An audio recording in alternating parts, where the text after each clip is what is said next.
तो बच्चों आज की इस वीडियो में हम पढ़ने जा रहे हैं इंडेफिनेट इंटीग्रल। देखिए चैप्टर थोड़ा लेंथी है इसलिए थोड़ी वीडियो की लेंथ ज़्यादा हो सकती है, लेकिन हम बारीकी से एक एक चीज़ को कम्प्लीटली कवर करेंगे, यानी कि कोई भी चीज़ आपकी इंडेफिनेट इंटीग्रल से रिलेटेड नहीं छूटेगी और चैप्टर हमारा कंप्लीट करेंगे हम इसी वीडियो के अंदर। और साथ ही मैं आपको बता देता हूँ कि इंडेफिनेट इंटीग्रल अगर आपका अच्छा हो गया ना, तो जो नेक्स्ट वीडियो आएगी हमारी डेफिनेट इंटीग्रल की, वो आपका खुद ब खुद अच्छा हो जाएगा। अगर आप इस वीडियो को ध्यान से देखते हैं तो ये 2 in 1 चैप्टर की वीडियो होगी, यानी कि नेक्स्ट चैप्टर भी आपका अच्छा होगा इस वीडियो के साथ साथ। तो चलिए बिना टाइम वेस्ट किए शुरू करते हैं। फॉर्मूले से शुरुआत कर रहे हैं हम। इंडेफिनेट इंटीग्रल की बात कर रहे हैं और इसको आप एंटी डेरिवेटिव भी बोल सकते हैं, क्योंकि इंटीग्रल जो होता है वो डेरिवेटिव का ही एंटी होता है, अपोजिट होता है। ठीक है, तो फर्स्ट फॉर्मूला है आपका x raise to power n। क्या होता है भाई, ऑलरेडी जो पावर है उसमें हम +1 कर देते हैं। मैं साथ ही आपको बता रहा हूँ फॉर्मूले आप कैसे लर्न करें। ठीक है, तो x की पावर n थी तो उसमें ऑलरेडी जो पावर है उसमें हम क्या कर देंगे +1, और जो पावर बनेगी उसी से क्या कर देंगे डिवाइड। तो x raise to power n का रिजल्ट क्या हो जाएगा, x raise to power n +1 upon n+1। ठीक है, इस फॉर्मूले को क्लियर करने के लिए हमने ये एक एग्जांपल लिया है। x की पावर 7 है तो इस पावर में हम +1 कर देंगे और जो बना हमारा 8 उसी से क्या कर देंगे डिवाइड। तो ऐसे इस फॉर्मूले का यूज होता है x की पावर n का। ठीक है, नेक्स्ट एक और हमने एग्जांपल लिया, देखिए 1/x³। तो अगर x की टर्म्स नीचे है तो आप पहले उसको ऊपर ले आएंगे और ऊपर लेके आएंगे तो पावर का साइन चेंज हो जाता है, नेगेटिव हो जाएगी। अब इसमें हम +1 करेंगे तो -3 + 1 कितना हो जाएगा -2, और -2 से क्या कर देंगे डिवाइड। और ये जो हम c लिख रहे हैं ना, ये क्या होता है आपका कांस्टेंट ऑफ इंटीग्रेशन होता है। इंटीग्रेट होने के बाद आपको ये ऐड करना होता है। ठीक है, नेक्स्ट है हमारा e raise to power x। तो e raise to power x का इंटीग्रेशन क्या होगा भाई, e raise to power x plus c होगा। जैसे कि example e raise to power ax का इंटीग्रेशन आप करते हैं, एक्सपोनेंशियल फंक्शन का इंटीग्रेशन बिल्कुल एज इट इज होता है। ठीक है, तो e raise to power ax का एज इट इज रहेगा e raise to power ax, और x का जो कोफिशिएंट है ना वो क्या आएगा अपोन में। तो यहाँ पर x का कोफिशिएंट क्या है, a है, तो अपोन में a आ जाएगा और प्लस क्या हो जाएगा c। अब आगे बढ़ते हैं हम। नेक्स्ट थर्ड जो है हमारे पास 1/x। देखिए अपोन में अगर x है उसकी पावर 1 है, अगर पावर 1 है तो इसका इंटीग्रेशन होता है log ऑफ मोड x। क्या होता है log ऑफ मोड x, और प्लस में क्या होगा c। अगर इसकी पावर 1 से लेस या 1 से ग्रेटर होती, जैसे यहाँ पर थी, तो वो ऊपर जा करके नेगेटिव पावर होगी और फिर इंटीग्रेट होगा। तो याद रखिएगा डेनोमिनेटर के अंदर अगर x की पावर 1 से लेस या 1 से ग्रेटर है तो ऊपर जाके इंटीग्रेट होगा, और केवल 1 पावर है तो उसको हम सीधा इंटीग्रेट कर देंगे, क्या लिख देंगे log ऑफ मोड x। ऐसे ही कांस्टेंट को इंटीग्रेट करना है तो वो कांस्टेंट आपका चला जाएगा बाहर। ठीक है, और किसका इंटीग्रेशन होगा dx का, और dx का क्या हो जाएगा x, और प्लस में क्या लिखेंगे c। तो यहाँ पर अगर कांस्टेंट है तभी dx का इंटीग्रेशन होगा, अदरवाइज केवल केवल किसका होगा, फंक्शन का इंटीग्रेशन होगा। वैसे ही इसके पीछे रीजन ये है कि यहाँ पर x की टर्म नहीं है, तो इसका मतलब x रेज टू पावर 0 है, और x रेज टू पावर 0 को इंटीग्रेट करेंगे, पावर में 1 ऐड करेंगे तो x की पावर 1/1 आएगा, इसलिए x आ जाता है। तो कैसे भी समझ लीजिए आप। ठीक है, तो ये क्या होगा हमारा, आगे चलते हैं हम। देखिए लॉगरिथम पर ये एग्जांपल था हमारा। देखिए यहाँ पर x की पावर 1 है तो इसका इंटीग्रेशन क्या होगा log ऑफ, तो ये हमने log ऑफ लिख दिया है। और x का कोफिशिएंट हमेशा अपोन में लिखा जाएगा, चाहे कोई भी रिजल्ट हो, कोई भी फंक्शन हो। तो x का कोफिशिएंट यहाँ पर कितना है 3, तो अपोन में क्या आएगा 3, और प्लस क्या हो जाएगा भाई c। ठीक है, नेक्स्ट हम ले रहे हैं, जैसे ये कांस्टेंट पर भी था हमारा एग्जांपल, ये 3 आपका कांस्टेंट है और dx का इंटीग्रेशन क्या हो जाएगा x, तो 3x प्लस c हो जाएगा। नेक्स्ट है हमारे पास a raise to power x। तो ये एक आपने पढ़ा था e raise to power x। तो e raise to power x का integration e raise to power x ही होता है, लेकिन a raise to power x इसका यूज कब होगा, e raise to power x का जब बेस में e हो। अगर बेस में ई के अलावा कोई भी 25 लेटर बच गए ना, ई को छोड़ करके कोई भी लेटर हो या कोई भी काउंटिंग का नंबर हो, तो उस केस में हम ये वाला फॉर्मूला अपना यूज करेंगे। A raise to power x होता क्या है भाई, a raise to power x upon log of a, यानी कि बेस के साथ क्या लग जाएगा, लॉग लग जाएगा, और कहाँ लिखेंगे अपॉन में। डेरिवेटिव के अंदर भी था इसका, वहाँ पर इंटू में आता था ना। तो इस पर बेस ये एग्जाम्पल लिया हमने 2 raise to power 3x plus 5। तो यहाँ पर भाई बेस में 2 आ रहा है तो यही वाला रिजल्ट यूज होगा। अगर ई होता तो जो पहले हमने सेकंड नंबर पर पढ़ा था वो वाला यूज होता। तो ये क्या है हमारा एच टीज है, और बेस के साथ क्या लगेगा लॉग, तो यहाँ पर हो जाएगा log 2, x का कोफिशिएंट 3 है तो अपॉन में 3 आ जाएगा, और प्लस क्या हो जाएगा c। ठीक है, तो अब ये कुछ फॉर्मूले हैं जिनको हम जल्दी जल्दी से देख लेते हैं। तो साइन x का इंटीग्रेशन क्या होता है, माइनस कोस x होता है। जैसे साइन 3x प्लस 5 को आप इंटीग्रेट करेंगे तो आपने देखा भाई साइन का इंटीग्रेशन क्या होता है, माइनस कोस, और x का कोफिशिएंट कहाँ आएगा नीचे। तो ये x के कोफिशिएंट वाली बात आप याद रखें। ऐसे कोस का इंटीग्रेशन क्या होगा, साइन, सीकेंड स्क्वायर का इंटीग्रेशन क्या होगा, 10x होगा। ये आपको लर्न लर्न करने हैं, ठीक है। कोसिकेंट स्क्वायर का इंटीग्रेशन क्या होगा भाई, माइनस कोट, जिसमें आए ना CO को, उसमें नेगेटिव साइन आएगा, ऐसे याद रख सकते हैं आप नेगेटिव साइन को, ठीक है। सीकेंट इंटू टेन का इंटीग्रेशन क्या होगा, सीकेंट एक्स होगा। अगर इसकी PDF आपको चाहिए तो आप कमेंट करके बताना, मैं आपको टेलीग्राम लिंक अवेलेबल करा दूंगा और उस पर आपको ये PDF मिल जाएगी, ठीक है। उसके बाद है cosecant into coat, cosecant into coat का इंटीग्रेशन क्या होता है, minus cosecant x plus C होगा, ठीक है भाई। तो जिसमें को आए उसमें नेगेटिव साइन आ जाएगा। अब हम इनवर्स फंक्शन देख रहे हैं, तो इन्वर्स में आ जाता है आपका 1/√1 माइनस एक्स स्क्वायर। तो इसका इंटीग्रेशन आप साइन इन्वर्स एक्स भी लिख सकते हैं और माइनस कोस इन्वर्स एक्स भी लिख सकते हैं। ऐसे ही 1/1 प्लस एक्स स्क्वायर को आप टेन इन्वर्स भी लिख सकते हैं और माइनस कोट इन्वर्स भी लिख सकते हैं। तो जिसमें आएगा को उसमें आएगा नेगेटिव साइन, ऐसे याद रखें। ऐसे इसका इंटीग्रेशन आप सीकेंट इन्वर्स भी लिख सकते हैं और माइनस कोसिकेंट इन्वर्स भी लिख सकते हैं, ठीक है। तो ये कुछ हमारे स्टैंडर्ड फॉर्मूले थे, स्टैंडर्ड इंटीग्रेशन थे, इन पर बेस हमारी एक्सरसाइज आगे कंटिन्यू होगी।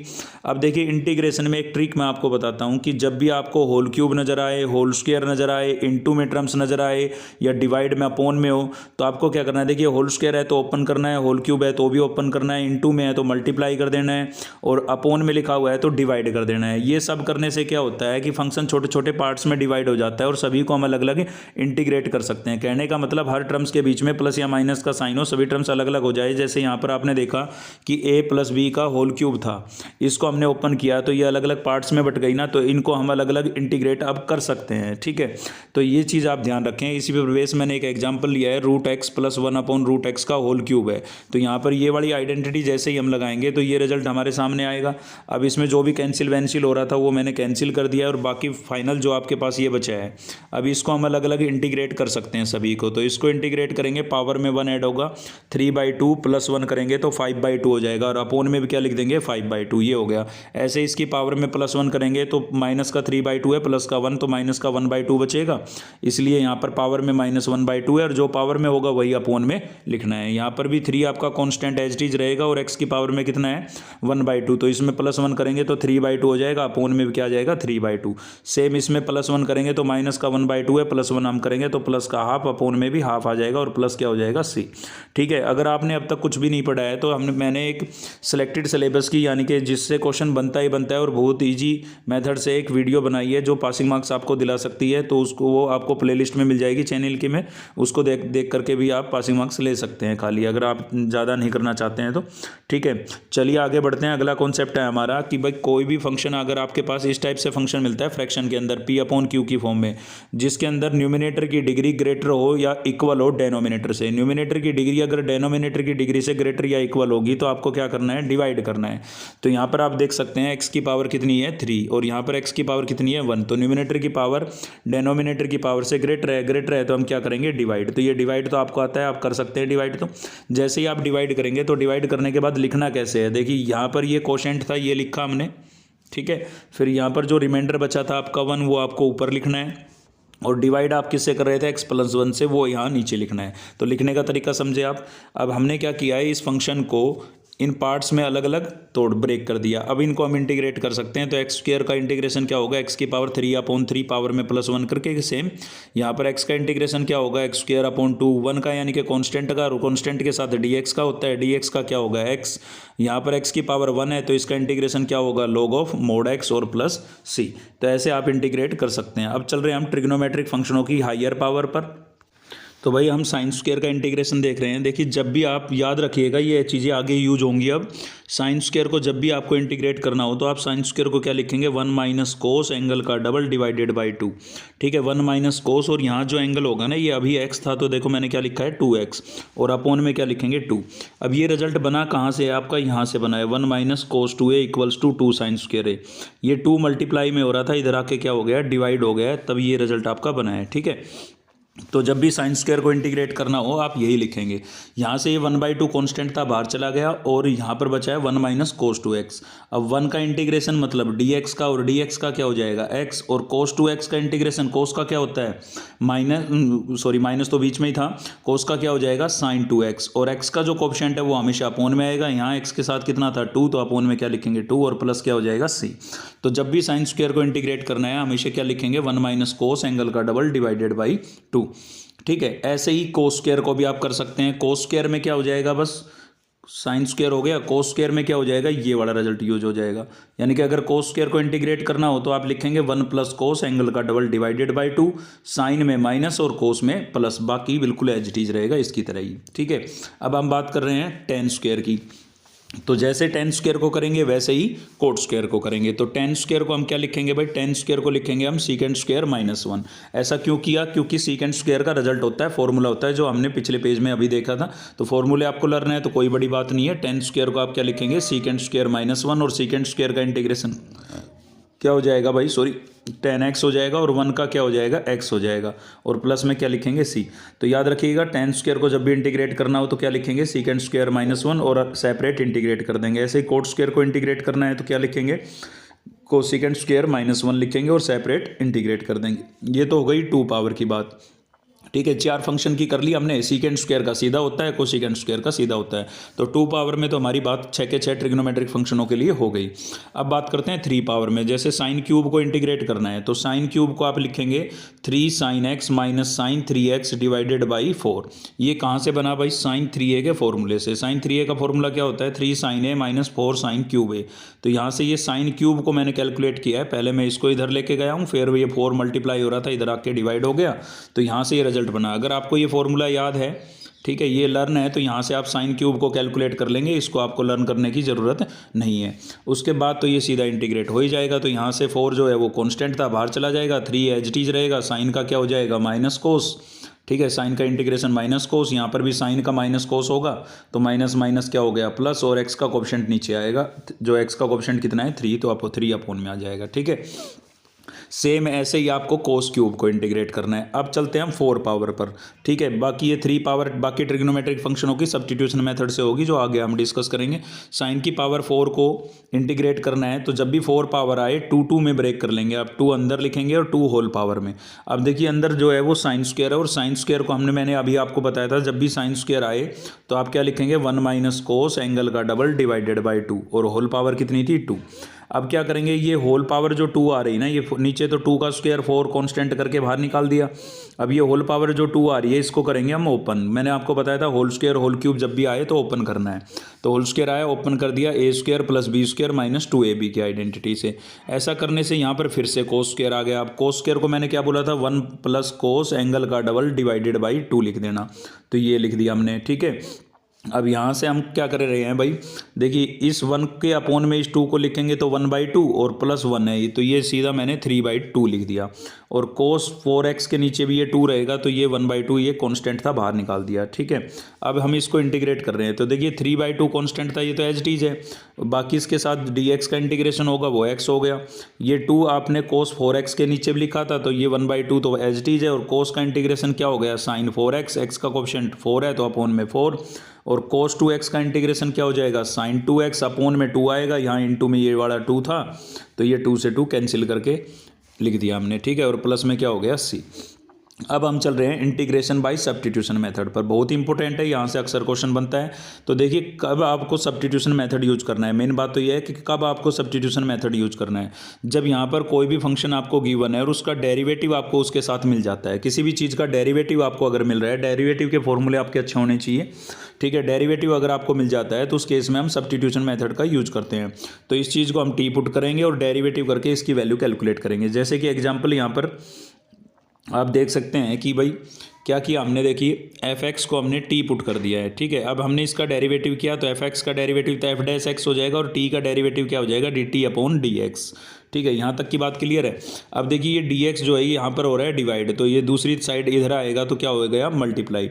यानी कि अब आप इसकी जगह तो क्या लिख सकते हैं, t, और ये f' और dx इसकी जगह क्या लिख सकते हैं, dt लिख सकते हैं। ठीक है, देख रहे हैं, तो इसकी जगह हमने t लिख दिया, t की पावर n इंटू dt, और t की पावर n को कैसे इंटीग्रेट करेंगे, पावर में +1 करके, जो पावर में +1 करने पर आएगा उसी से हम क्या कर देंगे, डिवाइड, और प्लस क्या हो जाएगा, c। तो यहाँ पर आप t की वैल्यू वापस से सब्स्टिट्यूट कर दी है। तो ये तो एक जर्नली बात समझी हमने, इस पर बेस क्वेश्चन लेते हैं। देखिए ये आ गया क्वेश्चन हमारा। तो यहाँ पर आप देख सकते हैं कि क्वेश्चन क्या है भाई, ये है हमारे पास x upon 1 plus x square और इसका होल स्क्वायर। तो ऊपर x है, किसका डेरिवेटिव होता है, एक्स स्क्वायर का। तो हम एक्स स्क्वायर को टी पुट करेंगे, लेकिन साथ में 1 भी कांस्टेंट है। तो साथ में कांस्टेंट हो तो आप कांस्टेंट को भी टी पुट कर सकते हैं साथ में, क्योंकि कांस्टेंट का डेरिवेटिव 0 हो जाएगा। इसलिए हमने 1 प्लस एक्स स्क्वायर को टी पुट किया, 1 का डेरिवेटिव 0 हो गया, एक्स स्क्वायर का क्या होगा 2x, इंटू में वो dx जो डिवाइड में इधर आना था dt अपॉन dx वाला, वो इधर लिखेंगे अब हम डायरेक्ट, ठीक है। और इधर dt बच गया हमारा।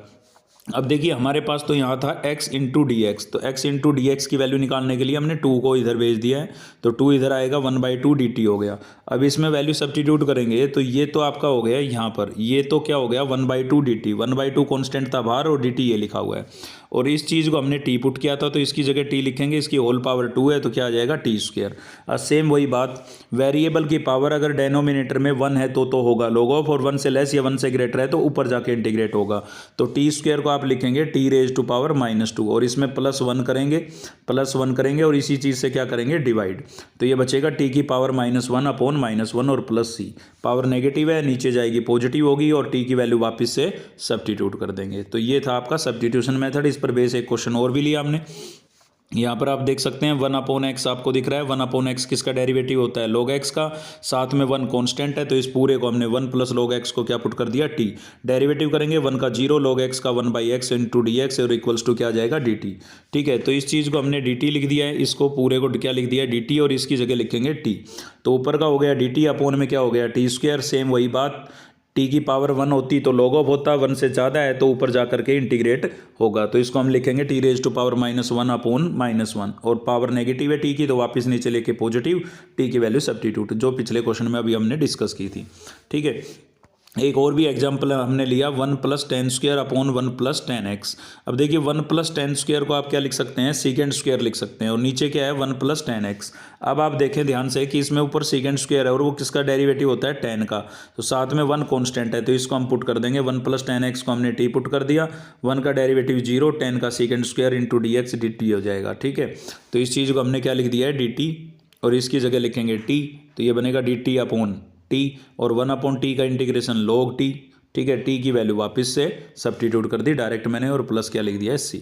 अब हम देख रहे हैं इंटीग्रेशन ऑफ द टाइप, इस टाइप की फॉर्म में जो क्वेश्चन होंगे उनको हमें कैसे इंटीग्रेट करना है, मतलब साइन और कोस की कोई भी पावर हो यहाँ पर, या फिर खाली साइन की पावर हो या खाली कोस की पावर हो, यानी कि जो अभी पीछे आप साइन क्यूब कोस क्यूब का पढ़ के आ रहे हैं ना, उनका सेकेंड मेथड है। इस तरीके से भी आप उन क्वेश्चनों को कर सकते हैं। ठीक है, लेकिन यहाँ पर एक कंडीशन है कि m जो है वो आपका ओड नंबर होना चाहिए, या फिर n जो है वो ओड नंबर होना चाहिए, मतलब दोनों में से एक ओड नंबर होना चाहिए। m और n जो है वो दोनों भी ओड हो सकते हैं, या एटलीस्ट 1 तो कम से कम क्या होना चाहिए, ओड नंबर होना चाहिए। जैसे कि एग्जांपल ये देखिए, हमने साइन की पावर 5 को इंटीग्रेट कर रहे हैं हम, तो यहाँ पर 5 पावर जो है वो एक ओड नंबर है, तो 5 पावर को कैसे ब्रेक करेंगे, एक पावर अलग लिख लेंगे, 4 अलग लिख लेंगे। अब ये जो बचेगी ना, इसको आपको क्या करना है, देखिए यहाँ पर आपको पता है ओड पावर है, ओड पावर में से एक हमेशा एक अलग निकालेंगे, तो यहाँ बचेगी इवन पावर, इवन पावर में से 2 अंदर लिखनी है, बाकी होल पावर में लिखनी है। तो इवन पावर जो थी 4, उसमें से 2 अंदर और बाकी होल पावर में लिख दिया। साइन स्क्वायर को हम क्या लिखेंगे 1 - कोस स्क्वायर। अब कोस का डेरिवेटिव जो बाहर निकाला था ना, ये हमारे पास बन जाएगा, हमेशा ऐसा ही होगा। तो कोस एक्स को हमने टी पुट कर दिया है, कोस का derivative sine X into D X equals to D T हो गया। ठीक है, वो माइनस डायरेक्ट इधर भेज दिया हमने। तो आप देख सकते हैं यहाँ पर कि इसकी जगह जब आप t रखेंगे तो ये बनेगा 1 - t², और इसकी होल पावर 2 है, और साइन एक्स डी एक्स को हमने क्या लिख दिया है -dt, वो माइनस ये बाहर लिखा हुआ है और dt यहाँ पर है। अब इस मैंने आपको बोला था कि होल स्क्वायर होल क्यूब जब भी नजर आए तो आप ओपन कर देंगे, तो इसका होल स्क्वायर हमने ओपन कर दिया और इनको अलग अलग इंटीग्रेट कर लिया। अगर अब तक आप वीडियो ध्यान से सुनते आ रहे हैं तो इस चीज़ को आप समझ गए होंगे कि ये कैसे हुआ, सभी को अलग अलग इंटीग्रेट कर दिया और टी की वैल्यू हमने सब्स्टिट्यूट कर दी है इसमें। एक और भी एग्जाम्पल इस पर हमने लिया है, ये देखिए, अगर 2 टर्म्स ये साइन और कोस इनटू में आ जाता है तो यहाँ पर देखिए 3, ये भी ओड पावर है, ये भी ओड पावर है। तो जब दोनों ओड पावर हो तो आप दोनों में से किसी को भी ब्रेक कर सकते हैं। मैं आपको सलाह दूंगा जो छोटी है, कम ओड पावर है, जैसे 3, 5 में से 3 को हम ब्रेक करेंगे। ठीक है, तो 3 को कैसे ब्रेक किया हमने, एक साइन यहाँ पर लिख दिया, यहाँ बचा साइन स्क्वायर, साइन स्क्वायर को हम क्या लिख देंगे 1 - कोस स्क्वायर। तो साइन स्क्वायर बचे तो 1 - कोस स्क्वायर, और कोस स्क्वायर बचे तो 1 - साइन स्क्वायर आपको लिख देना है। ठीक है, अब इस कोस एक्स को हम टी पुट करेंगे, कोस एक्स को टी पुट करेंगे तो ये साइन निकाला था ना, ये हमारा डेरिवेटिव बन जाएगा, क्योंकि साइन का डेरिवेटिव क्या होता है कोस। तो साइन एक्स डी एक्स को तो हम क्या लिख देंगे -dt, और जहाँ भी कोस दिख रहा है वहाँ पर क्या लिखेंगे टी। देखिए क्या किया है, ये तो आपका बन गया dt, इसकी जगह टी, इसकी जगह टी लिखेंगे तो ये बन जाएगा 1 माइनस टी स्क्वायर और टी रेज टू पावर 5। अब ये टी रेज टू पावर 5 को अंदर मल्टीप्लाई कर दिया हमने, तो T raise to power 5 minus T raise to power 7 हो गया। पावर साइड हो जाती है ना, बेस सेम हो तो। अब इसको अलग अलग इंटीग्रेट करेंगे तो टी रेज टू पावर 6/6 और टी रेज टू पावर 8/8 और प्लस क्या हो जाएगा c। अब इसमें टी की वैल्यू हमने सब्स्टिट्यूट कर दिया। टी की वैल्यू क्या थी हमारी cos x, तो जहाँ भी टी था वहाँ पर हमने क्या लिख दिया है cos x लिख दिया है। ठीक है, तो ये था आपका सब्स्टिट्यूशन।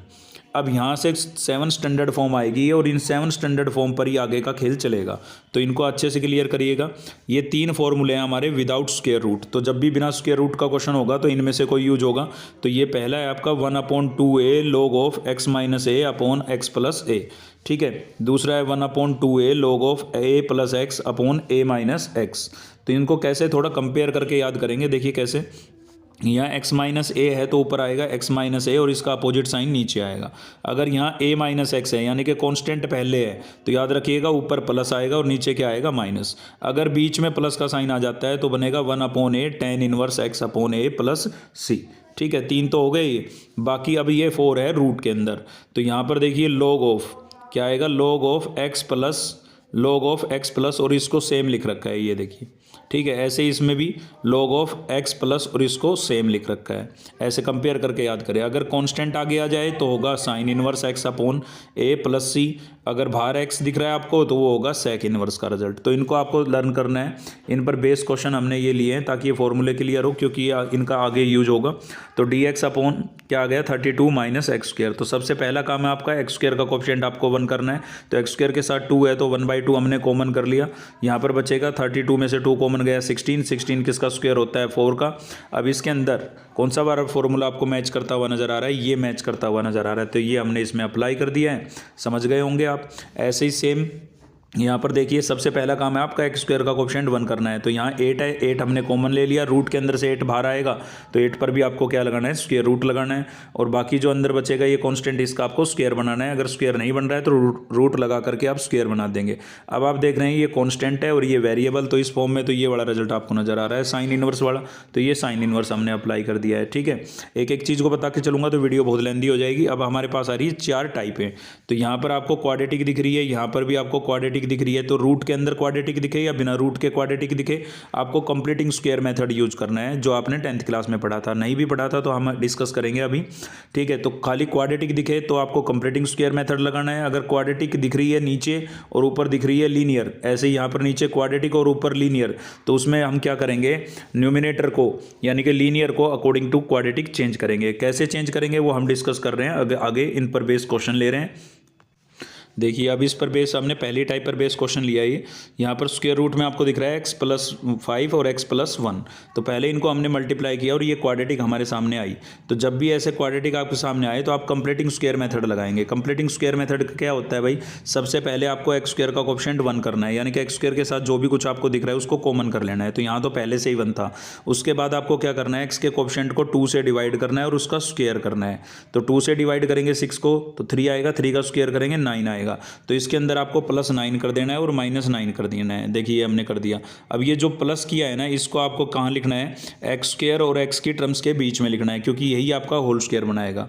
अब देखिए यहाँ पर बीच में हम जब 9 लिख देंगे तो a स्क्वायर ये बनेगा 9, 3 का स्क्वायर होता है और ये 2ab बनेगा। तो इन तीनों को मिला करके हमने लिख दिया x+3 का होल स्क्वायर। इसको आप ओपन करके देखें वो तीनों आएंगे। इसके अलावा बचा है यहाँ पर प्लस का 5 और माइनस का 9। तो प्लस का 5 और माइनस का 9 कितना बचेगा, माइनस का 4 बचेगा। अब यहाँ पर ये फॉर्मूला जो अभी 7th स्टैंडर्ड फॉर्म आप पढ़ के आए हैं वो आपकी बन चुकी है। 4 को हम लिख सकते हैं 2 का स्क्वायर और कौन सी वाली बन गई, लॉग वाली। ठीक है, लॉग ऑफ x प्लस और ये एच टीज log of x plus, x की जगह क्या था हमारे पास 3x+1 सॉरी x+3 वो सेम लिखा है और ये पूरा यूं का यूं एच टीज आ जाएगा, जो अभी ऊपर हमने 7th 4 पढ़ी है उनमें से। ठीक है, तो कंप्लीटिंग स्क्वायर ये है। ऐसे ही ये विदाउट रूट होता तो भी आपको कंप्लीटिंग स्क्वायर लगाना था। अब बात कर रहे हैं लीनियर। अगर ऊपर लीनियर आ जाए तो कैसे करेंगे, तो इस लीनियर को सेम लिखेंगे, a इंटू में d/dx क्या लिखेंगे क्वाड्रेटिक और प्लस में क्या लिखेंगे b। अब इसका आपको करना है डेरिवेटिव। तो डेरिवेटिव करेंगे तो -2x आ जाएगा।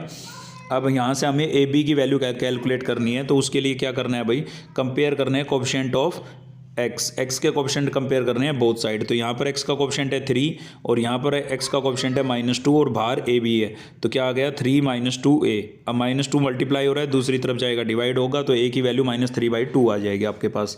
उसके बाद b की वैल्यू निकालने के लिए हम क्या करेंगे, कॉन्स्टेंट को कंपेयर करेंगे, कंपेयरिंग कॉन्स्टेंट हम बोथ साइड्स। तो कॉन्स्टेंट को कंपेयर करेंगे तो इस टाइप का ये चीज़ें आपको नजर आएगी। इसमें a की वैल्यू हमने सब्स्टिट्यूट करके b की वैल्यू को कैलकुलेट कर लिया है। कहने का मतलब एक बार x² के कोएफिशिएंट को कंपेयर करना है, एक बार कॉन्स्टेंट को, और a b की वैल्यू निकाल लेनी है।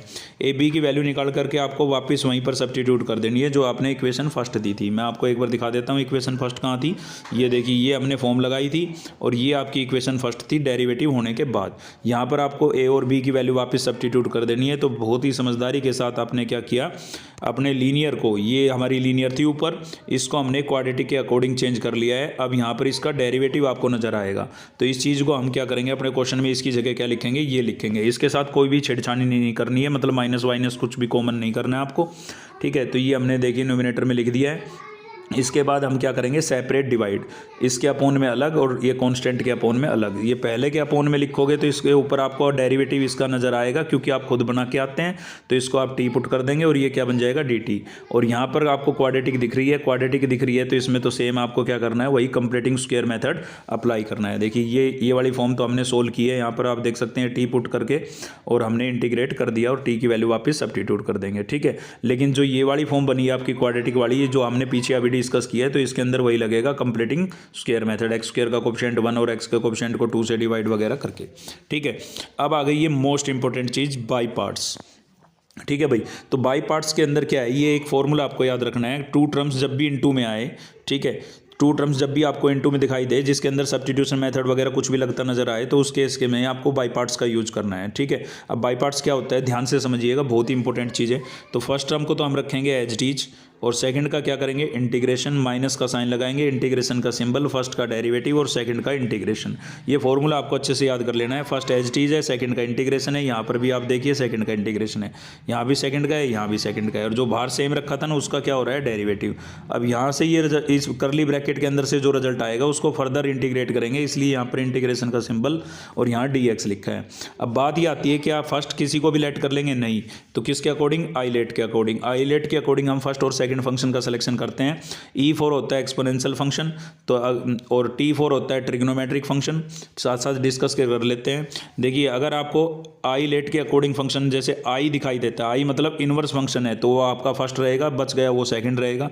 अगर ये नहीं है तो उसके बाद लॉगरिथमिक फंक्शन फर्स्ट रहेगा, बाकी जो बच गया वो सेकंड। अगर ये भी नहीं है तो एल्जेब्रिक फंक्शन आपका फर्स्ट रहेगा, बाकी जो बच गया वो सेकंड। अगर ये भी नहीं है तो ट्रिग्नोमेट्रिक फंक्शन आपका फर्स्ट रहेगा, ठीक है। बाकी बचेगा आपको एक्सपोनेंशियल फंक्शन, तो वो आपका क्या हो जाएगा, सेकंड। तो इसके अकॉर्डिंग हम फंक्शन का सिलेक्शन करते हैं।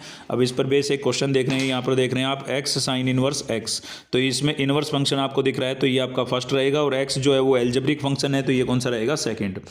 तो ये हमने फंक्शन का सिलेक्शन कर लिया है, देखिए यहाँ पर फर्स्ट और सेकंड।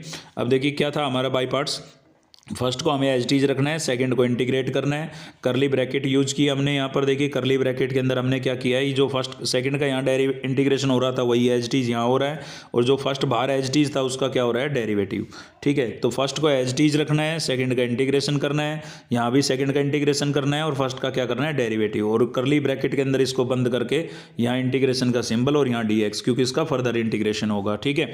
अब ये देखिए आपका सेम है, एक्स का इंटीग्रेशन क्या होता है, x²/2, ठीक है। साइन इनवर्स का डेरिवेटिव क्या होगा, 1/√1 - x², और x का इंटीग्रेशन क्या होगा भाई, x²/2। अब इसके अंदर आगे इसमें कैसे सोल्व करेंगे हम, तो क्या करेंगे, देखिए मैंने आपको कुछ स्टैंडर्ड सब्स्टिट्यूशन करवाए थे सेकंड चैप्टर की जो वीडियो है उसमें। तो 1 - x² जब भी हो तो आप x = या तो साइन थीटा सब्स्टिट्यूट कर लेंगे या कोस थीटा। तो इसमें आप साइन या कोस सब्स्टिट्यूट कर सकते हैं इसको आगे इंटीग्रेट करने के लिए, ठीक है। तो x को हमने साइन थीटा पुट कर लिया है, डेरिवेटिव तो करेंगे, तो dx = cos theta × d theta हो जाएगा। तो जहाँ भी x दिख रहा है आपको वहाँ पर आप साइन रख देंगे, और dx की जगह क्या रख देंगे, cos थीटा d थीटा। तो ये हमने ऐसा किया, और ये रिजल्ट आपके सामने दिखाई देगा आपको, क्योंकि यहाँ पर 1 - x² को आप क्या लिख सकते हैं, सॉरी 1 - sin² को क्या लिख सकते हैं, cos स्क्वायर, और स्क्वायर से स्क्वायर रूट कैंसिल होके cos आ जाएगा, ठीक है। अब आप देखेंगे कि ये cos से cos कैंसिल हो गया, क्या बचा, sin²। और मैंने आपको क्या बोला था कि sin² को हमेशा क्या लिखना है, 1 - cos एंगल का डबल /2, और इसको हम क्या कर देंगे, इंटीग्रेट कर देंगे। अब 1/2 कॉन्स्टेंट आपका ये बाहर चला जाएगा, अंदर बचेगा थीटा और sin 2 θ/2। तो जैसे ये आपका इंटीग्रेशन हो गया उसके बाद हमने यहाँ पर sin 2a का रिजल्ट नज़र आ रहा है, तो 2 sin a cos a लिख सकते हैं हम इसको। 2 से 2 कैंसिल हो जाएगा और इसके अंदर थीटा की वैल्यू हम सब्स्टिट्यूट कर देंगे, या फिर वैल्यू कैलकुलेट करके आप जैसे ही सब्स्टिट्यूट करोगे तो ये वाला रिजल्ट आपके सामने आएगा। कैसे आई है थीटा की वैल्यू थोड़ा मैं बता देता हूँ। देखिए x equals to sine theta आपने पुट किया था, तो साइन इधर आएगा, इन्वर्स में बदल जाएगा, यानी कि थीटा की वैल्यू क्या होगी, साइन इनवर्स x होगी। ठीक है, थीटा की वैल्यू क्या होगी, साइन इनवर्स x। तो यहाँ थीटा की जगह हमने क्या लिख दिया है, साइन इनवर्स x लिख दिया है। साइन थीटा की वैल्यू क्या थी, x थी, और साइन थीटा की वैल्यू x थी, तो कोस की हम कैलकुलेट करेंगे तो वो आएगी √1 minus x square 10th class के ट्रिग्नोमेट्री के फॉर्मूलों से। ठीक है, तो फाइनल रिजल्ट आपका ये आ गया हमारे पास, क्योंकि वो फर्स्ट जो था वो यहाँ पर आ गया था और अभी हमने ये कैलकुलेट किया है। ठीक है, उसके बाद बाई पार्ट्स पर एक टाइप का और भी क्वेश्चन बन जाता है जिसमें आपको एक्सपोनेंशियल फंक्शन नजर आएगा। तो जब भी एक्सपोनेंशियल फंक्शन आपको नजर आए तो आपको समझ जाना है कि किस टाइप का फंक्शन है वो, मतलब किस टाइप से इंटीग्रेट करना है। जब भी एक्सपोनेंशियल नजर आए तो एक फंक्शन होगा और दूसरा उसका डेरिवेटिव आपको साथ में नजर आएगा।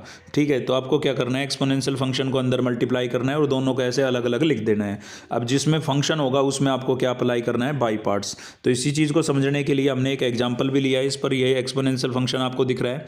ठीक है, तो हमने पहले क्या किया, एक्स स्क्वायर और +1 के नीचे इसको हमने अलग से लिख दिया और खाली x के नीचे अलग। ऐसा क्यों किया, क्योंकि देखिए डेनोमिनेटर में आपको क्या दिख रहा है, एक्स स्क्वायर +1, तो हमने नोमिनेटर में भी क्या बना लिया, एक्स स्क्वायर +1, और बाकी जो बच गया था x उसके अपोन में अलग से लिख दिया। इससे फ़ायदा ये हुआ कि एक पावर कैंसिल होने के बाद यहाँ पर ये बचा है और ये आपका एच डीज है। अब ध्यान से देखिए, अब इनमें से एक फंक्शन है, एक डेरिवेटिव है, तो भाई इसका डेरिवेटिव ये है। आप इसका डेरिवेटिव करके देख लें, ये आएगा, तो इसका मतलब इसमें आपको बाई पार्ट्स अप्लाई करना है। ठीक है, और सेकंड वाले को एच डीज रखना है। अब इसमें बाई पार्ट्स लगाएंगे तो ये आपका फर्स्ट फंक्शन होगा, ये सेकंड होगा, फर्स्ट एच डी, सेकंड का इंटीग्रेशन, फर्स्ट का डेरिवेटिव, सेकंड का इंटीग्रेशन, सेम वही बात है। ठीक है, और ये आपका एच डी चलता रहेगा, ये देखिए एच डी चल रहा है। ठीक है, और ये हमने इसमें क्या अप्लाई कर दिया है, बाई पार्ट्स। अब इसको हम थोड़ा सोल्व करते जाएंगे, तो इसका जब डेरिवेटिव करेंगे तो पावर आगे आएगी, पावर में से 1 माइनस होगा, E raise to power X का integration E raise to power X, यहाँ पर भी E raise to power X का integration E raise to power X हो गया। ठीक है, थोड़ा आपको इंटीग्रेशन समझ में आ गया होगा अब तक, अगर आप ध्यान से वीडियो को देखते आ रहे हैं तो ये जो है कैंसिल वैंसिल होने के बाद ये रिजल्ट बचा आपके पास, तो ये लास्ट में जाके कैंसिल आउट हो जाता है। ध्यान से देखिए, दोनों सेम आ गए, इसलिए हम इसको एच डीज लेके हुए आ रहे थे। अब देखिए ये दोनों सेम है बिल्कुल, तो ये कैंसिल आउट हो जाएगा और ये जो पार्ट बचेगा यही आपका क्या होगा, आंसर होगा। तो आप इसमें डायरेक्ट आंसर भी लिख सकते हैं कि ये जो फंक्शन वाला पार्ट होता है ना, ये आपका आंसर होता है। ये तो आपका क्या हो जाता है, आगे जाके कैंसिल हो जाता है। अगर 1 मार्क्स में आए तो आप डायरेक्ट कर सकते हैं। ठीक है, तो आगे बढ़ रहे हैं हम। नेक्स्ट आ गई हमारे पास इंटीग्रल की ये वाली टाइप। इसमें क्या होगा हमारे पास, या तो ए इस फॉर्म में क्वेश्चन हो, इस फॉर्म में क्वेश्चन हो, या इस फॉर्म में, मतलब केवल कांस्टेंट के साथ साइन नजर आए, कोस नजर आए, या दोनों नजर आए। तो उस केस में आपको क्या करना है, साइन को हमेशा आपको क्या लिखना है, 2 sin x/2 cos x/2। कोस को क्या लिखना है भाई, cos square x/2 minus sine square x/2। Constant को क्या लिखना है, sign square x/2 plus cos square x/2। ठीक है, तो जो भी है इन तीनों में से किसी भी फॉर्म में क्वेश्चन हो, ये तीनों बातें आपको याद रखनी है। अगर साइन है तो साइन को लिखेंगे 2 sin x/2 cos x/2, कोस है तो क्या लिखेंगे, कोस square x/2 minus sine square x/2, और कांस्टेंट कोई नजर आ रहा है तो उसके साथ क्या लिख देंगे, sign square x/2 plus cos square x/2। तो हमने एक ऐसा क्वेश्चन लिया है जिसमें ये तीनों ही हैं। ये देखिए, तो इस 7 के साथ तो हमने क्या लिखा, sign square x/2 plus cos square x/2, क्योंकि इसकी वैल्यू 1 होती है। कोस को हमने क्या लिख दिया, cos square x/2 minus sine square x/2। Sine को हमने क्या लिख दिया, 2 sin x/2 cos x/2। अब बाहर जो कांस्टेंट आ रहे हैं उनको हमने अंदर मल्टीप्लाई किया है और लाइक टर्म्स को एड सब्ट्रैक्ट किया है, तो ये फंक्शन हमारे सामने आया। तो जब भी ऐसे डेनोमिनेटर में साइन स्क्वायर कोस स्क्वायर नजर आ जाए, ये देखिए मैंने यहाँ पर लिखा भी है, साइन की पावर m हो, कोस की पावर n हो, ठीक है, इनटू में हो, तो आपको क्या करना है, इनकी पावर को ऐड करके कोस की उतनी ही पावर से डिवाइड करना है, इनटू में हो तो, और बीच में प्लस माइनस का साइन हो तो जितनी कोस की पावर है उतनी से डिवाइड करना है। ठीक है, ये इन दोनों पर बेस अक्सर क्वेश्चन बन जाते हैं। तो साइन कोस इनटू में हो तो दोनों की पावर को ऐड कर लेना और कोस की उतनी ही पावर से न्यूमिनेटर और डेनोमिनेटर को डिवाइड कर देना। अगर बीच में प्लस माइनस का साइन है तो जितनी कोस की पावर है उतनी से ही, जैसे स्क्वायर है तो कोस स्क्वायर से डिवाइड, कोस की पावर 4 है तो कोस की पावर 4 से डिवाइड होगा न्यूमिनेटर और डेनोमिनेटर में। तो यही हमने यहाँ पर किया है। देखिए यहाँ पर आ रहा है, यहाँ पर भी 2 पावर है, यहाँ पर भी 2 पावर है, और इनटू में देखेंगे तो 1 इसकी ये भी 2 है, तो इसलिए हमने कोस स्क्वायर से डिवाइड कर दिया है। जैसे हम कोस स्क्वायर से डिवाइड करेंगे तो ऊपर तो 1 upon cos square second square बन जाएगा, यहाँ पर sine square upon cos square ten square बन जाएगा। इसको डिवाइड करेंगे तो ये आपका कैंसिल आउट हो जाएगा, 12 बचेगा, ये यहाँ पर लिख दिया है। इसको डिवाइड करेंगे तो कोस की एक पावर तो इसके साथ कैंसिल हो जाएगी, साइन अपॉन में कोस क्या बन जाएगा, 10 बन जाएगा। अब आप देखेंगे जैसे ही डिवाइड किया ही इसलिए था ताकि डेरिवेटिव बन जाए, तो 10x का डेरिवेटिव आपको ऊपर नजर आ रहा है सेकंड स्क्वायर, तो इसलिए हमने 10 को टी पुट कर दिया है, 10 का derivative secant square x into D x, और 1/2 भी आएगा, 1/2 इधर जाके सीधे 2dt लिख दिया हमने, ठीक है। तो ये तो आपका बन गया 2dt और इसकी जगह हम क्या लिख देंगे t, तो ये लिखेंगे तो इस टाइप की फॉर्म आपको नज़र आएगी इसमें, ठीक है। अब इसमें से 2 कॉमन आउट हो रहा है तो 2 इसमें से कॉमन आउट करके ऊपर वाले 2 से कैंसिल आउट कर देंगे तो ये आ जाएगा। अब ध्यान से देखिए ये बन गई क्वाड्रेटिक, और क्वाड्रेटिक में मैंने आपको क्या बोला था, कंप्लीटिंग स्क्वायर मेथड आपको यूज करना है, जो अभी हम पीछे पढ़ के आए हैं। कंप्लीट स्क्वायर बना करके वो 7 फॉर्मूले, तो उनमें से एक फॉर्मूला लग जाएगा। अगली जो टाइप आती है इसमें नीचे साइन कोस भी हो, अगर ऊपर भी साइन कोस आ जाए तो आपको क्वेश्चन से कैसे डील करनी है। अगर ऊपर कुछ नहीं होता तो उसके लिए अभी हम पढ़ के आ रहे हैं, ये करना है। अगर न्यूमिनेटर में साइन या कोस दोनों आ जाए या कोई एक आ जाए तो आपको क्या करना है, इस न्यूमिनेटर को एज इट इज लिखना है, 1 इंटू में डेनोमिनेटर का डेरिवेटिव, न्यूमिनेटर को एज इट इज लिखना है, 1 इंटू में डेनोमिनेटर को एज इट इज लिखना है, और b के साथ डेनोमिनेटर का क्या करना है, डेरिवेटिव करना है। तो इस पर बेस हम क्वेश्चन देखने जा रहे हैं। ये देखिए ये क्वेश्चन है हमारा। तो ये न्यूमिनेटर को हमने एज इट इज लिखा, 1 इंटू में डेनोमिनेटर का एज इट इज लिखा, और b के इंटू में डेनोमिनेटर का क्या किया है, हमने डेरिवेटिव किया है। तो जैसे ही इसका हम डेरिवेटिव कर देंगे तो ये हमारे पास जो रिजल्ट आएगा ये आपकी इक्वेशन फर्स्ट हो गई, ठीक है। जैसे हमने वो लीनियर और क्वाड्रेटिक का क्वेश्चन नहीं किया था, ऊपर वाली लीनियर को अकॉर्डिंग टू क्वाड्रेटिक चेंज किया था, सेम वही कर रहे हैं यहाँ पर। न्यूमिनेटर को अकॉर्डिंग टू डेनोमिनेटर चेंज कर रहे हैं, ठीक है। अब यहाँ से हमें ए बी की वैल्यू निकालनी है, तो उसके लिए आपको क्या करना है, पहले साइन के कोफिशिएंट को कंपेयर करना है और ये इक्वेशन बन जाएगी। फिर कोस के कोफिशिएंट को कंपेयर करना है, ये इक्वेशन बन जाएगी। इन दोनों इक्वेशन को एलिमिनेशन मेथड से आपको सोल्व करना है। इतना तो आपने 10th में पढ़ लिया था। और यहाँ से ए बी की वैल्यू फाइंड आउट करनी है। इस ए बी की वैल्यू को वापस हम यहाँ पर सब्स्टिट्यूट करेंगे और इससे हमारा numerator according to denominator change हो जाएगा और आपको इस टाइप का रिजल्ट नजर आ जाएगा। देखिए यहाँ पर ए बी की वैल्यू हमने रख दी है। अब हम इसकी जगह अपने इंटीग्रेशन में ये यूज करेंगे, तो ये हमने लिख दिया है देखिए यहाँ पर। और उसके बाद देखिए आपने पढ़ा है कि भाई न्यूमिनेटर के अंदर 2 या मोर देन 2 टर्म्स हो तो उसमें हम क्या करते हैं, सेपरेट डिवाइड करते हैं। तो इसके नीचे लिखेंगे तो ये कैंसिल आउट हो जाएंगे, और इसके नीचे लिखेंगे तो ये आपको दिख ही रहा है कैंसिल होगा नहीं, ये एज इट इज लिख रखा है। तो इसमें तो ये कैंसिल हो गया था, तो क्या बचा 18/25, वो तो कांस्टेंट था बाहर चला गया, और ये दोनों कैंसिल हो गए तो dx का इंटीग्रेशन होगा। इसमें ये आपका 1/25 बाहर चला गया, और इसके अपोन में ये लिखेंगे तो ये एज इट इज आपको दिख ही रहा है। अब इसका डेरिवेटिव ये ऊपर है क्योंकि हम बना के आए हैं, तो इसको हम टी पुट करेंगे, ये dt बनेगा, तो इसका इंटीग्रेशन log ऑफ t आएगा। या डायरेक्ट भी आप कर सकते हैं। डायरेक्ट कैसे, डेनोमिनेटर का डेरिवेटिव अगर न्यूमिनेटर में है तो उसका इंटीग्रेशन log ऑफ डेनोमिनेटर होता है, ठीक है। उसके बाद हम आगे चल रहे हैं, बस लगभग कंप्लीट होने को है हमारा चैप्टर। और ये हमारा अगला जो टॉपिक है वो आ गया है इंटीग्रल ऑफ द टाइप। इस टाइप के फॉर्म में क्वेश्चन हो, इसके बाद एक पार्शियल फ्रैक्शन का टॉपिक और बचेगा, और फिर हमारी ये चैप्टर बिल्कुल कंप्लीट हो जाएगा। सभी चीज़ों को हमने कवर कर लिया है इसमें। देखिए इस पर आगे कंटिन्यू करने से पहले मैं आपको बता देता हूँ, अगर आपके क्वेश्चन में एक्स की डिग्री नीचे 4 नजर आए तो उस केस में आपको न्यूमिनेटर को चेक करना है। अगर नीचे जैसे यहाँ पर इस क्वेश्चन में आप देख सकते हैं एक्स की डिग्री 4 है, लेकिन ऊपर एक्स भी है, और एक्स किसका डेरिवेटिव होता है, एक्स स्क्वायर का। तो उस केस में तो आप एक्स स्क्वायर को टी पुट कर देंगे, यानी कि ऊपर एक्स है तो एक्स स्क्वायर को आप टी पुट कर देंगे। ऊपर एक्स क्यूब है तो एक्स क्यूब किसका डेरिवेटिव होता है, एक्स की पावर 4 का, उसको टी पुट कर देंगे। लेकिन न्यूमिनेटर में अगर एक्स स्क्वायर आ जाए या कुछ भी ना हो, 1 हो खाली, तो उस केस में ये वाली फॉर्म हमारी बनती है, ठीक है। तो ये फॉर्म आपको कब यूज करनी है, जब डेनोमिनेटर के अंदर एक्स की डिग्री 4 हो और न्यूमिनेटर में या तो एक्स स्क्वायर हो या कुछ ना हो, मतलब 1 हो या फिर dx वगैरह हो। अगर न्यूमिनेटर में x या x क्यूब है तो उसमें तो सीधा सब्स्टिट्यूशन मेथड लग जाएगा, फिर इस फॉर्म की ज़रूरत नहीं है, ठीक है। तो ये तो बात हुई कि इसका यूज कब करना है। अब इसके स्टेप, तो देखिए यहाँ पर हमने ये क्वेश्चन लिया है, इस पर बेस नीचे x की डिग्री 4 है तो ऊपर x स्क्वायर है।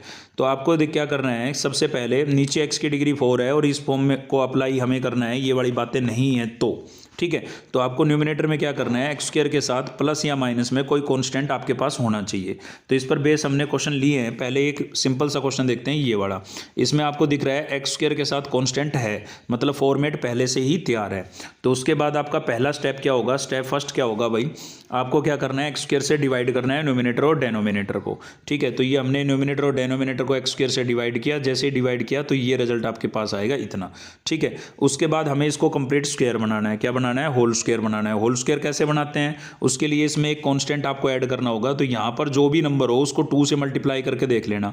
जैसे यहाँ पर 4 है, 4 को 2 से मल्टीप्लाई करेंगे 8 आएगा, तो इसमें +8 और -8 हमने कर दिया। अब देखिए ये बनेगा आपका ए स्क्वायर, ये बनेगा बी स्क्वायर, और आपको जो होल स्क्वायर बनाना है वो यहाँ से अपोजिट साइन का, न्यूमिनेटर में किसका साइन दिख रहा है यहाँ प्लस का, तो आपको माइनस का बनाना है। तो ये आपका बनेगा 2ab। अब आप कहेंगे कि ए बी कहाँ गया, तो एक्स स्क्वायर आप यहाँ इंटू में है ए में, यहाँ अपोन में है, तो वो कैंसिल हो जाएगा ना। कहने का मतलब ए स्क्वायर बी स्क्वायर और -2ab को कंबाइंड करके ये बना दिया। अब इसको आप ओपन करके देखें, यही तीनों आएंगे, ठीक है। तो बच गया प्लस का 8, तो वो यहाँ पर लिखा हुआ है। तो याद रखिएगा इसके अपोजिट साइन का होल स्क्वायर हमें बनाना होता है। यहाँ पर लिखा भी है मैंने अपोजिट साइन, ठीक है। अब इसको हम पुट कर देंगे t, और ये बन जाएगा आपका dt, इसलिए अपोजिट साइन का बनाया था डेरिवेटिव बनाने के लिए। तो इसको हमने t पुट कर दिया, डेरिवेटिव करेंगे तो ये न्यूमिनेटर का dt हो गया, ठीक है। तो ये न्यूमिनेटर देखिए आपका क्या बन गया dt, और इसकी जगह लिखेंगे t, और ये 8 को आपको स्क्वायर बनाना पड़ेगा, तो रूट लगा करके हमने स्क्वायर बना दिया। अब ये जो फॉर्मूला नज़र आ रहा है वो 7 स्टैंडर्ड फॉर्म बनी थी, उनमें से ये tan इनवर्स वाला नज़र आ रहा है, ठीक है। तो ये हमने अप्लाई कर दिया है। एक ही जगह √8 था, √8 tan इनवर्स t अपॉन में √8 + c। 8 को आप 2√2 भी लिख सकते हो, और t की वैल्यू वापस हमने रिप्लेस कर दी। तो कहने का मतलब अगर एक्स स्क्वायर के साथ, सबसे पहले तो x की डिग्री अगर नीचे 4 है और ऊपर x या x³ नहीं है, ठीक है, तो उस केस में आपको एक्स स्क्वायर के साथ प्लस माइनस में कांस्टेंट चाहिए। अगर पहले से ही है तो सीधा सीधा 2 स्टेप लगाने हैं आपको, एक तो एक्स स्क्वायर से डिवाइड करना है और एक कंप्लीट अपोजिट साइन का कंप्लीट होल स्क्वायर बनाना है और उसको टी पुट कर देना है। अगर आपके पास एक्स स्क्वायर के साथ कांस्टेंट नहीं है, जैसे कि ये है एक्स स्क्वायर के साथ कांस्टेंट नहीं है, तो उस केस में हम क्या करेंगे, हमें बनाना पड़ेगा। तो कैसे बनाएंगे भाई, +1 और -1 करके, मतलब प्लस और माइनस करके। अब प्लस माइनस करके बनाएंगे तो एक एक्स स्क्वायर प्लस वाले के साथ चाहिए, एक माइनस वाले के साथ। तो पहले तो हमें अपने एक्स स्क्वायर को डबल करना पड़ेगा, तो इसलिए हमने 2 से मल्टीप्लाई और डिवाइड कर दिया। तो ये 2 एक्स स्क्वायर हो गए अब हमारे पास। अब एक इसमें हम +1 करेंगे और -1 करेंगे, तो एक एक्स स्क्वायर के साथ तो प्लस का 1 ले लिया हमने, और एक एक्स स्क्वायर के साथ माइनस का 1। अब आप कहेंगे कि क्या सर हमेशा +1 -1 करना है, बिल्कुल नहीं। तो भाई कैसे पता लगेगा, यहाँ पर जो ये कांस्टेंट है ना, ये किसका परफेक्ट स्क्वायर रूट है वो आपको देखना है। फॉर एग्जांपल मान लीजिए यहाँ पर 4 होता, तो 4 किसका स्क्वायर होता है, 2 का, तो इसमें हम +2 और -2 करते, ठीक है। तो फिलहाल 1 था, 1 का ही स्क्वायर होता है, इसलिए हमने +1 और -1 किया है। अब इसके अपोन में आप अलग लिखेंगे, इसके अपोन में अलग, तो ये अलग फॉर्म बन जाएगी आपकी, मतलब ये इस टाइप का जो अभी हमने क्वेश्चन किया है वो वाली फॉर्म बन जाएगी, और ये भी यही वाली फॉर्म बन जाएगी। पर फ़र्क क्या होगा, फ़र्क सिर्फ इतना होगा कि यहाँ पर बीच में प्लस का साइन है तो आप माइनस का होल स्क्वायर बनाएंगे, नीचे यहाँ माइनस का साइन है तो प्लस का होल स्क्वायर बनाएंगे, ठीक है भाई। ऐसे ही अगर ये तो था, चलो एक्स स्क्वायर था, अगर कुछ ना हो तो न्यूमिनेटर के अंदर, तो आपको पहले कांस्टेंट बनाना है। यहाँ पर 1 है, 1 किसका स्क्वायर होता है, 1 का, तो हमें ऊपर 1 चाहिए। कितने 1 चाहिए, 2 1 चाहिए, इसलिए मैंने 2 से मल्टीप्लाई डिवाइड कर दिया। इस 2 को हम लिख सकते हैं 1 + 1, और इसमें प्लस एक्स स्क्वायर और माइनस एक्स स्क्वायर कर देंगे। अब एक एक्स स्क्वायर के साथ ये वाला 1 और माइनस के एक्स स्क्वायर के साथ दूसरा, और माइनस कॉमन आउट कर लेंगे, ठीक है। तो सेम यही वाली फॉर्म बन जाएगी आपके पास। अब लास्ट टॉपिक आता है हमारा पार्शियल फ्रैक्शन। पार्शियल फ्रैक्शन को समझने से पहले हमें कुछ बातें समझनी पड़ेगी फैक्टर के बारे में। तो x + a जो है, ये जो फैक्टर है ये आपका लीनियर फैक्टर है और नॉन रिपीटेड फैक्टर है। लीनियर इसलिए क्योंकि अंदर x की पावर 1 है, और नॉन रिपीटेड इसलिए क्योंकि होल पावर भी 1 है। तो होल पावर भी 1 हो, अंदर की पावर भी 1 हो, तो वो लीनियर फैक्टर होगा, नॉन रिपीटेड होगा। लेकिन अंदर तो पावर 1 है, होल पावर कुछ आ जाती है, तो उसको हम क्या कहेंगे, रिपीटेड फैक्टर कहेंगे। ये 3 बातें ध्यान से समझनी है, पार्शियल फ्रैक्शन आपको आ गया, ठीक है। उसके बाद अगर अंदर पावर आ जाए तो उसको हम क्या कहेंगे, क्वाड्रेटिक। तो एक तो होता है हमारा लीनियर, ठीक है, एक हो गया लीनियर के साथ रिपीटेड, और एक हो गया क्वाड्रेटिक।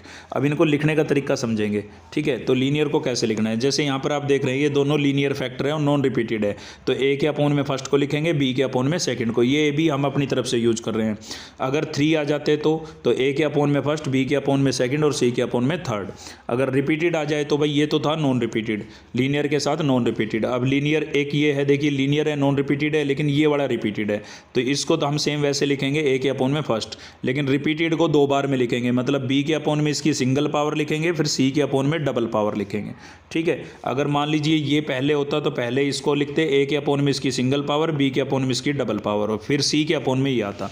कहने का मतलब रिपीटेड की एक एक पावर इंक्रीज करते हुए लिखना है, ठीक है। अब हम चलते हैं क्वाड्रेटिक पर। तो क्वाड्रेटिक आ जाए तो कैसे लिखना है, जैसे ये लीनियर है, ये तो ये सेम ही आएगा ए के अपोन में, लेकिन जो क्वाड्रेटिक है ना उसके ऊपर 2 लेटर आएंगे। जैसे ए हम यूज कर चुके थे, तो यहाँ आएगा बी और सी, और पहले वाले के साथ आपको वेरिएबल भी लिखना है, मतलब एक्स भी लिखना है, ठीक है। इस पर बेस ये क्वेश्चन है हमारा। क्या क्वेश्चन है भाई, 2x minus 3 upon x square minus 1 और 2x प्लस 3। तो देखिए अगर कोई भी आपके पास ऐसा कोई फंक्शन आता है जिसके फर्दर फैक्टर हो सकते हैं, तो एक्स स्क्र माइनस 1 के फैक्टर हो सकते हैं, तो आपको करने हैं। तो इसको हमने लिख दिया x माइनस 1 एक्स प्लस 1 और ये क्या हो गया 2x प्लस 3। तो तीनों ही फैक्टर हमारे कैसे हैं, नॉन रिपीटेड है और लीनियर है। तो नॉन रिपीटेड लीनियर फैक्टर हो तो ABC के अपोन में लिखते हुए चले जाना है, बस लिखने का फर्क होगा, बाकी स्टेप सेम होंगे, इसलिए इस पर हमने एक ही क्वेश्चन लिया है। ठीक है, तो ये देखिए ये था हमारा पार्शियल फ्रैक्शन का यूज कर रहे हैं। तो A के अपोन में फर्स्ट, B के अपोन में सेकंड और C के अपोन में थर्ड। न्यूमिनेटर का यहाँ पर कोई रोल नहीं होगा, बस न्यूमिनेटर का इतना रोल है कि न्यूमिनेटर की जो डिग्री है वो डेनोमिनेटर से लेस होनी चाहिए। ठीक है, तो ये हमने लिख दिया है भाई। अब आपको क्या करना है, इसके डेनोमिनेटर से पूरी इक्वेशन को मल्टीप्लाई करना है। तो यहाँ पर इसी से मल्टीप्लाई करेंगे तो ये तो कैंसिल होकर न्यूमिनेटर बचेगा, ये न्यूमिनेटर बच गया। ठीक है, अब इसको मल्टीप्लाई करेंगे तो x माइनस 1 कट जाएगा, ये दोनों बचेंगे। इसके डेनोमिनेटर से पूरी इक्वेशन को मल्टीप्लाई किया है, जो भी कैंसिल हो गए कैंसिल होते चले गए, जो बचा वो हमने लिख दिया है। तो आई होप आपको ये बात समझ में आ गई होगी। अब आपको यहाँ से क्या करना है, ABC की वैल्यू निकालनी है। कैसे, जीरो कर करके। तो जैसे पहले मुझे A की वैल्यू निकालनी है तो मुझे B और C को जीरो करना पड़ेगा। तो इन दोनों में कोई ऐसा कॉमन फैक्टर देखें जो जीरो हो तो ये दोनों ही जीरो हो जाए। तो x माइनस 1 हमें दिख रहा है यहाँ पर भी और यहाँ पर भी, यानी कि अगर मैं x की जगह 1 पुट करूँ तो ये दोनों जीरो होंगे और ये दोनों जीरो होंगे, तो ये पूरा ही सिस्टम जीरो हो जाएगा, ये भी पूरा सिस्टम जीरो हो जाएगा। ठीक है, इसलिए मैंने x इक्वल्स टू 1 सब्स्टिट्यूट किया। तो इसमें 1 सब्स्टिट्यूट करेंगे -1 आएगा, इसमें पूरे में 1 सब्स्टिट्यूट करेंगे तो 2 और 5 आएगा। सोल्व करेंगे तो A की वैल्यू कितनी आ जाएगी आपके पास, -1/10 आ जाएगी। तो सेम ऐसे ही जैसे मैंने A की वैल्यू निकाली है, ऐसे ही आप B की कैलकुलेट करेंगे, A और C को जीरो करके, फिर A और B को जीरो करके C की वैल्यू कैलकुलेट करेंगे। कहने का मतलब सब्स्टिट्यूशन से आपको ABC की वैल्यू निकाल लेनी है। और ABC की वैल्यू निकालने के बाद जो ये इक्वेशन फर्स्ट हमने बनाई थी यहाँ पर, ये इसके अंदर ABC की वैल्यू आपको सब्स्टिट्यूट कर देनी है। तो बड़ी आसानी से आपने इस वाले फंक्शन को छोटे छोटे पार्ट्स में डिवाइड कर लिया, इसीलिए इसको पार्शियल फ्रैक्शन बोलते हैं। ठीक है, चलिए इसको इंटीग्रेट कर देते हैं। ये ABC की वैल्यू देखिए हमने इक्वेशन फर्स्ट में सब्स्टिट्यूट कर ली। अब इसको इंटीग्रेट करने के बजाय इन तीनों पार्ट्स को इंटीग्रेट करेंगे। इनमें ऊपर ये कॉन्स्टेंट है, ये हमने बाहर निकाल दिए हैं। यहाँ पर x की पावर 1 है, यहाँ भी x की पावर 1 है, यहाँ भी x की पावर 1 है। और जब भी x की पावर 1 हो तो इंटीग्रेशन क्या बताया था मैंने, क्या होगा, log ऑफ होगा। तो ये इनका इंटीग्रेशन क्या हो जाएगा, log ऑफ। ठीक है, और x का जो कोफिशिएंट है वो नीचे आएगा, तो इसलिए यहाँ पर 2 नीचे आना था, यहाँ पर 2 आया है नीचे, 24 कैंसिल करके मैंने 12 लिख दिया है। ठीक है, तो इसी के साथ हर एक टॉपिक हर एक चीज़ हमने इस चैप्टर के अंदर कवर कर ली है। वीडियो थोड़ी लेंथी तो हो गई है, ठीक है, लेकिन चैप्टर आपका बिल्कुल कंप्लीट हो गया है, जो आपको डेफिनेट में भी हेल्प करेगा। तो अगर अब तक आप इस वीडियो पर बने हुए हैं तो इसमें कोई शक की बात नहीं है कि आप पढ़ने वाले अच्छे विद्यार्थी हैं। तो चैनल को सब्सक्राइब कर लीजिए, आपको इस टाइप की बेहतरीन वीडियो यहाँ पर मिलती रहेगी। सिलेबस को मैं कंप्लीट कराऊंगा, कमेंट करके आप ज़रूर बताएं। अगर आपको PDF चाहिए तो मैं आपको टेलीग्राम का लिंक अवेलेबल करा दूंगा। थैंक यू, मिलते हैं नेक्स्ट वीडियो में।